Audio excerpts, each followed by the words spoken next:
اور یہ بات تاریخی طور پر ثابت تھی کہ حضرت ابراہیم علیہ السلام نے اللہ تعالیٰ کے حکم سے مکہ مکرمہ میں کعبہ تعمیر کیا تھا، بلکہ بعض مورخین نے خود تورات کے دلائل سے یہ ثابت کیا ہے کہ حضرت ابراہیم علیہ السلام کی اولاد، جس میں حضرت اسحاق علیہ السلام بھی داخل ہیں اور حضرت یعقوب علیہ السلام بھی، وہ اپنی عبادتوں کے وقت میں کعبے ہی کا رخ کیا کرتے تھے۔ چنانچہ جو خیمہ یا عبادت گاہ اس زمانے میں قائم کی گئی تھی، اس میں رخ ہمیشہ وہاں کے لحاظ سے جنوب کی طرف رکھا جاتا تھا، یعنی بیت اللہ کی طرف۔ اور بعد میں جب بیت المقدس تعمیر ہوا تو بیت المقدس میں بھی لوگ عبادت کرتے وقت بیت المقدس کے اندر سے رخ اسی طرف کیا کرتے تھے، یعنی کعبے کی طرف کیا کرتے تھے۔ بہرحال قرآن کریم کا ارشاد یہ ہے کہ ان لوگوں کو جو تورات کے عالم ہیں اور تورات کی تمام باتوں کو اچھی طرح جانتے ہیں، ان کو خوب پتہ ہے کہ حق بات وہی ہے جو اللہ تعالیٰ کی طرف سے آئی ہے کہ کعبے کو قبلہ بنایا جائے۔ پھر آگے فرمایا کہ وَمَا اللَّهُ بِغَافِلٍ عَمَّا يَعْمَلُونَ، اور جو کچھ یہ کر رہے ہیں اللہ اس سے غافل نہیں ہے، یعنی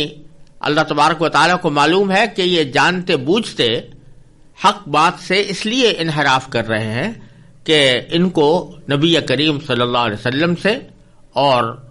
حضرت اسماعیل علیہ السلام کی اولاد سے حسد ہو گیا ہے۔ پھر آگے اللہ تبارک و تعالیٰ نے فرمایا کہ وَلَئِنْ أَتَيْتَ الَّذِينَ أُوتُوا الْكِتَابَ بِكُلِّ آيَةٍ مَا تَبِعُوا قِبْلَتَكَ، یعنی جن لوگوں کو کتاب دی گئی تھی،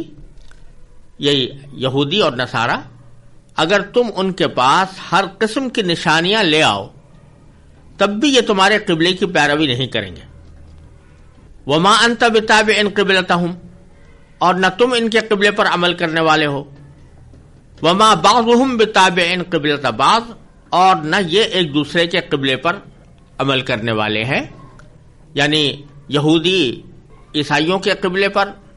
عمل نہیں کرتے اور عیسائی یہودیوں کے قبلے پر عمل نہیں کرتے، کیونکہ یہودیوں کا قبلہ بیت المقدس تھا اور عیسائیوں کا قبلہ بیت اللحم تھا۔ یہ دونوں ایک دوسرے کے قبلے پر عمل کرنے والے نہیں ہیں۔ اور پھر آگے فرمایا کہ وَلَئِنِ اتَّبَعْتَ أَهْوَاءَهُمْ مِنْ بَعْدِ مَا جَاءَكَ مِنَ الْعِلْمِ، اور جو علم تمہارے پاس آ چکا ہے اس کے بعد اگر کہیں تم نے ان کی خواہشات کی پیروی کر لی تو اِنَّكَ إِذًا لَمِنَ الظَّالِمِينَ، تو اس صورت میں یقیناً تمہارا شمار ظالموں میں ہوگا۔ یہ خطاب اگرچہ ظاہر میں نبی کریم سرور دو عالم صلی اللہ علیہ وسلم سے ہے، اور حضرت صلی اللہ علیہ وسلم کے بارے میں یہ تصور بھی نہیں کیا جا سکتا کہ وہ یہودیوں اور نصرانیوں کی خواہشات کا پیچھا کریں گے یا اس کے پیچھے چلیں گے، لیکن اللہ تبارک و تعالی اس خطاب کے ذریعے در حقیقت دوسرے تمام انسانوں کو متنبع فرما رہا ہے کہ حقیقت وہی ہے جو نبی کریم صلی اللہ علیہ وسلم کے ذریعے ہم نے تمہارے اوپر واضح کر دی۔ اس کے بعد اگر تم کسی قوم کی خواہشات کی پیروی میں اس حقیقت سے انحراف کرو گے تو تم ظالم کہلاؤ گے۔ آگے پھر ارشاد فرمایا کہ الذین آتیناہم الکتاب یعرفونہ کما یعرفون ابناءہم وان فریقا منہم لیکتمون الحق وہم یعلمون، یعنی یقین جانو کہ ان میں سے جن لوگوں کو ہم نے کتاب دی ہے وہ اس کو اتنی اچھی طرح پہچانتے ہیں جیسے اپنے بیٹوں کو پہچانتے ہیں۔ اس کے یہ معنی بھی ہو سکتے ہیں کہ یہ لوگ کعبے کے قبلہ ہونے کو خوب اچھی طرح جانتے ہیں جیسا کہ پیچھے گزرا ہے، اور یہ معنی بھی ہے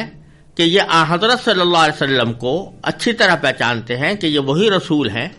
جن کی خبر پچھلے انبیاء کرام علیہم السلام کے صحیفوں میں دی جا چکی ہے،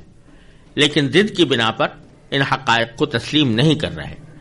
چنانچہ آگے فرمایا وَإِنَّ فَرِيقًا مِّنْهُمْ لَيَكْتُمُونَ الْحَقَّ وَهُمْ يَعْلَمُونَ، اور ان میں سے کچھ لوگوں نے حق کو جان بوجھ کر چھپا رکھا ہے، کیونکہ اہل کتاب میں سے بھی بہت سے حضرات تو وہ تھے کہ چونکہ وہ نبی کریم صلی اللہ علیہ وسلم کو اچھی طرح پہچان گئے تھے اور ان کو یہ یقین ہو گیا تھا کہ یہ وہی نبی آخر الزماں ہیں جن کی پیشین گوئی پچھلے صحیفوں میں کی گئی تھی، اس لیے وہ آپ پر ایمان لے آئے تھے. لیکن ذکر یہاں دوسرے فریق کا ہو رہا ہے کہ ان فریقا منہم، ان میں سے کچھ لوگ ایسے ہیں کہ انہوں نے حق کو جان بوجھ کر چھپا رکھا ہے.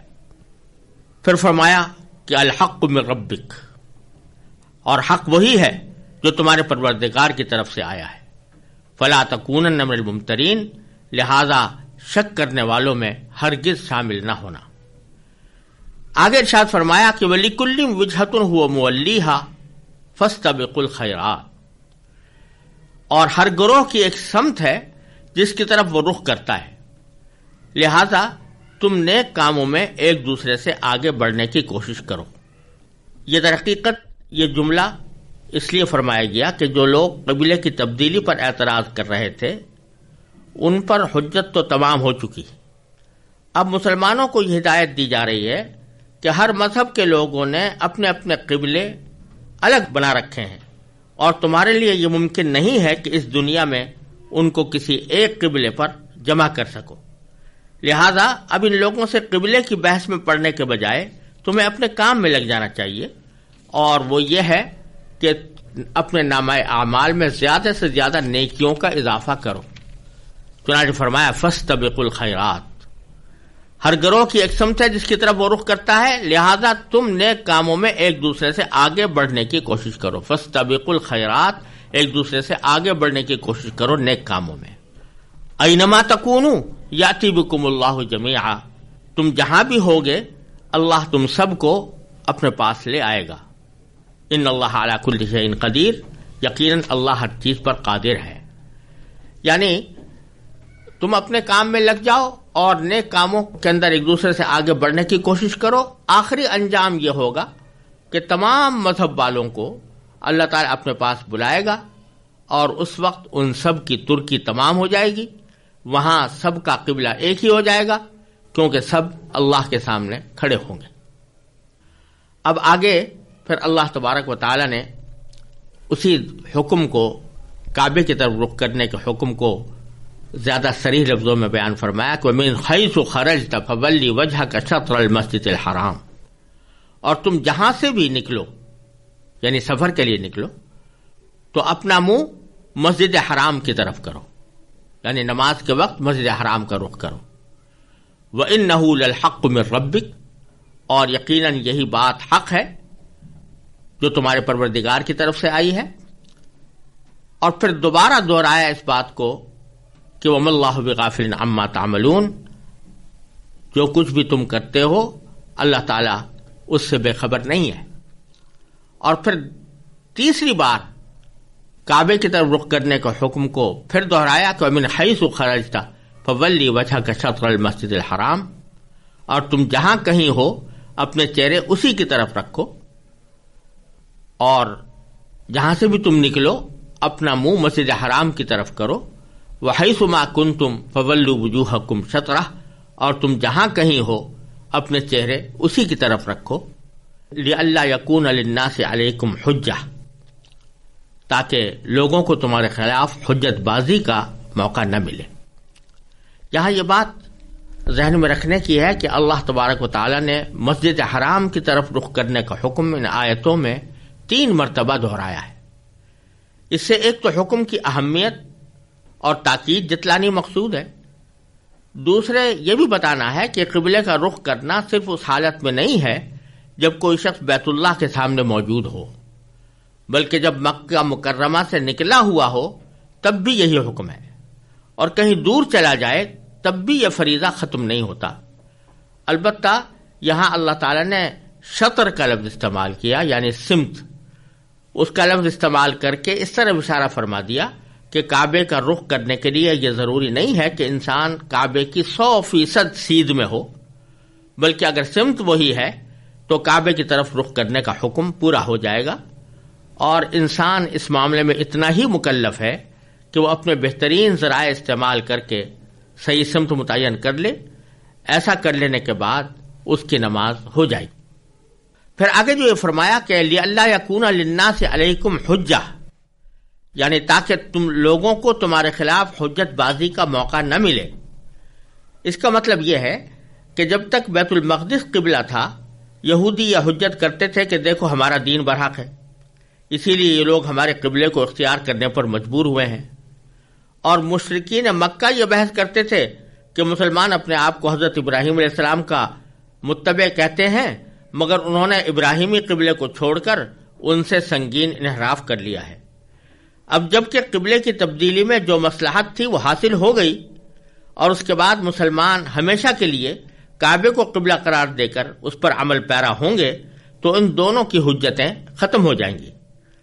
البتہ فرمایا کہ الا الذین ظلموا منہم، یعنی البتہ ان میں جو لوگ ظلم کے خوگر ہیں وہ کبھی خاموش نہیں ہوں گے۔ فلا تخشوہم، تو لہذا ان سے مت ڈرو، ان کا کچھ خوف نہ رکھو، وخشونی، اور ہاں میرا خوف رکھو۔ یعنی وہ کٹ حجت لوگ جنہوں نے اعتراض کرتے رہنے کی قسم ہی کھا رکھی ہے، ان کی زبانیں کوئی نہیں روک سکتا، لیکن مسلمانوں کو ان سے خوف کھانے کی ضرورت نہیں ہے، انہیں اللہ کے سوا کسی اور سے ڈرنا نہیں چاہیے۔ پھر فرمایا وَلِأُتِمَّ نِعْمَتِي عَلَيْكُمْ وَلَعَلَّكُمْ تَهْتَدُونَ، اور تاکہ میں تم پر اپنا انعام مکمل کر دوں اور تاکہ تم ہدایت حاصل کرو۔ تو اس لیے یہ احکام ہمیشہ کے لیے تمہیں دے دیے گئے ہیں، کیونکہ ان کی جب تم پابندی کرو گے تو اللہ تبارک و تعالیٰ کا انعام تمہیں دیا جائے گا اور تم سیدھے راستے کی ہدایت پا جاؤ گے۔